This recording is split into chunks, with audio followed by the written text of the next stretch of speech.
Después del tratamiento, ¿qué hacemos? ¿Nos quedamos ahí? No, hay que hacer un control posquirúrgico. Después de la operación, después de resecar, tenemos que hacer un control más o menos exhaustivo. ¿Por qué? Porque evidentemente existen muchas recidivas, es decir, una vez que parece que está quitado todo, pues algunas veces ocurre que no, y aparecen posteriormente. ¿Qué es lo que se hace? Pues los controles después de operar se suele hacer una rectosigmoidoscopia más o menos al mes, 2 meses, y luego se utiliza otro pues al año, año y medio. Se suelen hacer estas pruebas para comprobar que no existen nuevas lesiones o que no ha reaparecido la lesión que nosotros hemos quitado. Puede ser que quitemos de aquí y de aquí, pero que exista parte de esta lesión, se haya extendido hasta aquí y este fragmento no lo hemos visto y no ha sido extirpado y sigue creciendo. Por eso se hacen los controles después de la operación. Se utiliza esto y se utiliza, bueno, aparte de las técnicas de imagen general, como puede ser TAC y la resonancia, que nosotros lo hacemos para ver si existen metástasis, pues es importante también. De nada nos sirve resecar esto si existen muchas metástasis en el hígado, porque bueno, pues esto no nos soluciona para nada el problema. Pero bueno, pues esto, el TAC y la resonancia, se hacen después, por si en un principio no había aparecido ninguna lesión, pero es posible que luego al año, a los 2 años, sí aparezca. Las técnicas generales de imagen. Y vamos a hablar de un factor de laboratorio que es importante aquí, que es este. ¿Qué significa esto? Bueno, lo voy a explicar, pero no lo apunto porque también es largo. Esto significa antígeno carcino embriogénico.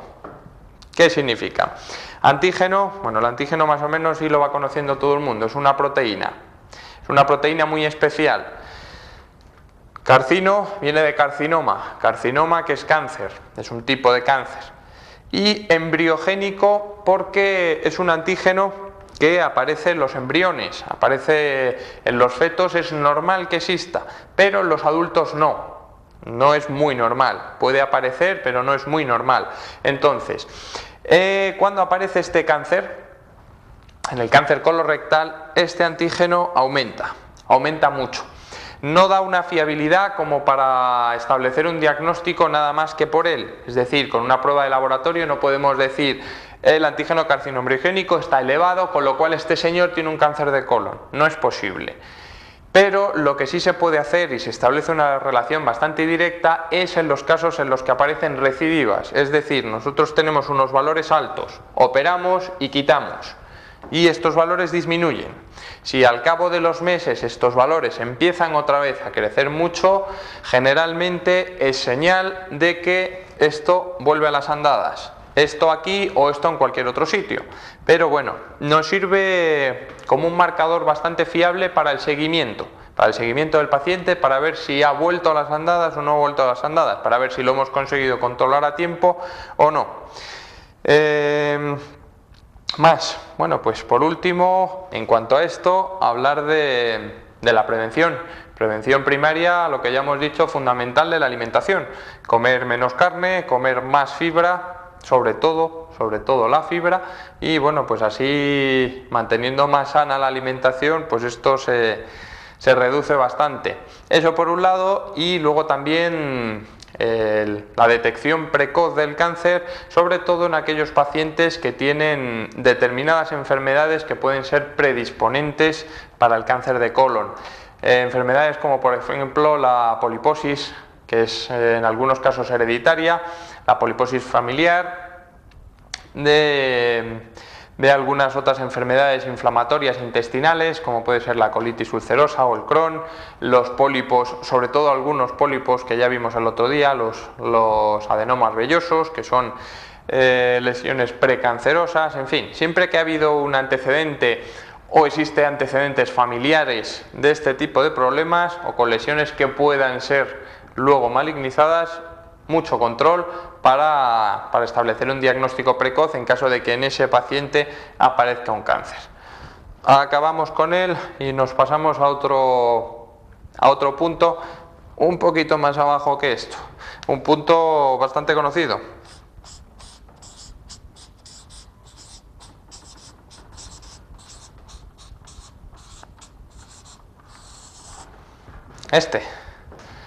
Alguna sonrisa por ahí, porque evidentemente es un tema que habitualmente sugiere risas menos para el que las sufre, pero para todos los demás suele ser un tema bastante jocoso. Pero bueno, vamos a explicar qué son las hemorroides, porque todo el mundo habla de ellas y más o menos tiene una idea, pero no todo el mundo lo tiene muy claro. ¿Qué son? Son un problema bastante frecuente hasta el punto que del 50 al 75% de la población, que mucho es, entre la mitad y 3/4 partes, lo sufren o han sufrido alguna vez este problema, que no es poco. ¿Qué significa? Bueno, pues la hemorroide es un crecimiento de un plexo arteriovenoso. ¿Qué es un plexo arteriovenoso? Bueno, pues digamos que esto es arterias y venas, que desde luego de pequeño calibre, y se unen directamente unas con otras. ¿Por qué? Bueno, pues la función la vamos a ver un poquito más tarde. Y estas arterias y venas pues tienen aquí una mucosa que las recubre y forman ese plexo, ese nudo, forman como una especie de ovillo. Distinción, bueno, pues la principal, anatómicamente, digamos, si esto es el canal, aquí existe una línea anatómica que se ve cuando se abre. Existe una línea que es lo que se denomina línea dentada, por la forma que tiene, evidentemente. Esto nos distingue hemorroides internas, las que están por encima, y hemorroides externas. Aquí estaría el margen del ano. Internas y externas. También se definen algunas mixtas, porque, bueno, pues estos plexos, digamos, si aquí hay unas y otras, pues tienen ciertas comunicaciones y se definen algunas hemorroides mixtas, pero bueno, sobre todo internas y externas.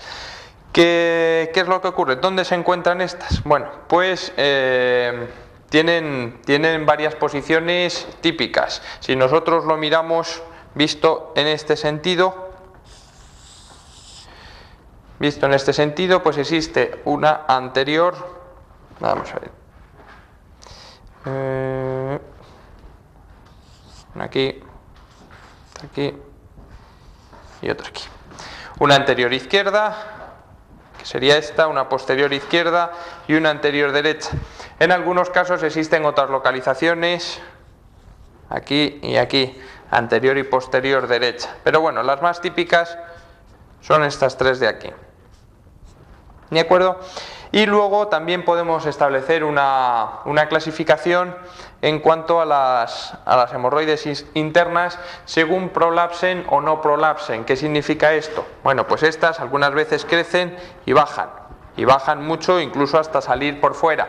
Entonces, estas, a medida que salen, pues tienen 4 grados. El primero de ellos es cuando sale con la defecación y luego vuelve a meterse. La segunda, cuando sale y se queda fija. Tercera, cuando sale, se queda fija y además nosotros tenemos que empujarla directamente, o sea, reducirla forzadamente para que vuelva a su sitio. La primera salía y se metía, la segunda sale, se queda y en ocasiones vuelve, la tercera es la que no vuelve en ningún momento salvo que nosotros la forcemos, y la cuarta es aquella que sale, se queda fuera y se queda fuera, y no hay manera de reducirla ni por las buenas ni por las malas. ¿Para qué sirve? ¿Para qué sirve este plexo? Evidentemente las hemorroides en sí, como cuadro patológico, no sirve para nada. ¿Pero para qué sirve? ¿Por qué están ahí? Porque para algo debe servir. Bueno, estos plexos se pueden hinchar cuando se llenan de sangre y sirve normalmente como mecanismo de control, como un mecanismo de cierre, sobre todo para que no pasen ni líquidos ni gases. Es más fácil retener con el esfínter, desde luego la materia fecal, lo que es más denso es fácil controlarlo, pero para controlar los gases y para controlar los líquidos es útil este plexo, estas este plexo hemorroidal es más útil. Entonces, ¿cuándo empieza a dar problemas? Pues empieza a dar problemas cuando esto que está normalmente aquí contenido, pues deja de estar contenido y se hace más grande, prolapsa hacia afuera. ¿Por qué? Pues existen varias causas. Las primeras son aquellas que aumentan la presión.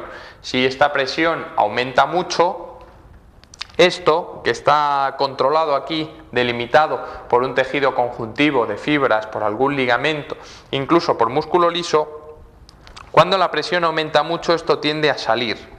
Entonces, sobre todo en los casos en los que hay poca fibra, volvemos otra vez, en los que la dieta tiene poca fibra, pues aparece estreñimiento y la causa es que aparezcan más hemorroides. Otro factor importantísimo de riesgo, que es un poquito más complicado de controlar, es la edad. A ver cómo le quitamos a alguien 20 años, está difícil. Pero evidentemente la edad perjudica mucho, aparecen más hemorroides cuanto más mayor es uno. ¿Por qué?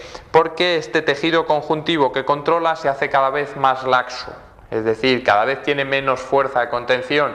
Tejido conjuntivo responsable de que a uno se le caiga la papada con los años, yo todavía no tengo mucha, pero bueno, ese tejido conjuntivo que cada vez se hace más laxo es responsable de que esto con más facilidad se vaya a medida que uno tiene más edad. Otra cosa que causa un aumento de la presión, el embarazo y el parto son también causas de aumento de hemorroides. También es complicado de quitar, se puede, pero desde luego no es el caso. ¿Y qué síntomas da? ¿Qué síntomas dan las hemorroides? Bueno, pues eso prácticamente lo conoce todo el mundo. Vamos a ver primero las internas. Ya hemos dicho la clasificación más importante, internas y externas. ¿Qué clínica da? Bueno, primer punto, las internas, hemorragias en forma de rectorragia, muy parecido a lo que hemos visto antes. Aquí es donde reside el problema. Mucho cuidado. El hecho de que aparezca una rectorragia, que como ya hemos dicho es sangre roja, sangre fresca, reciente, porque proviene de aquí, de estos plexos que hemos visto, esta sangre, en el caso de los que aparecen hemorroides, es importante comprobar que viene directamente de aquí, que el responsable de esta rectorragia es una hemorroide y no un cáncer de colon. ¿De acuerdo? Mucho cuidado por eso. Cuando aparecen pérdidas de sangre, no hay que confiarse con el hecho de que es que tengo una hemorroide y sangro por ahí. Lo más normal es que sí, pero mucho cuidado, puede estar encubriendo un cáncer de colon.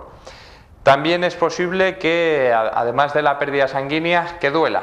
No es muy frecuente, es frecuente cuando se encarceran, cuando aparecen estrangulamientos, entonces sí es frecuente que duela, o cuando aparecen trombosis, entonces sí, pero si no, no es muy normal que duelan. Y la tercera característica clínica que uno nota, evidentemente, es el prolapso. Ya lo hemos dicho, cuando esto sale de su sitio, pues uno se encuentra con algo que no debería estar ahí y es, bueno, pues en algunos momentos muy alarmante. De hecho, el prolapso es habitualmente la causa por la que uno consulta. La más importante de consulta es ese prolapso. Las externas, ¿qué clínica dan? Pues sobre todo dolor cuando se trombosa, cuando aparece trombosis de estos vasos, aparece un dolor que se hace máximo a los 2 o 3 días y que dura más o menos una semana. Eso se puede controlar si se pilla desde el principio, pues eliminando ese trombo por vía quirúrgica. Y pasamos ya directamente, hablando de eso, a los tratamientos más importantes. Primer tratamiento de hemorroides, eliminar la causa. ¿Cuál es la causa? El aumento de la presión en la mayoría de los casos.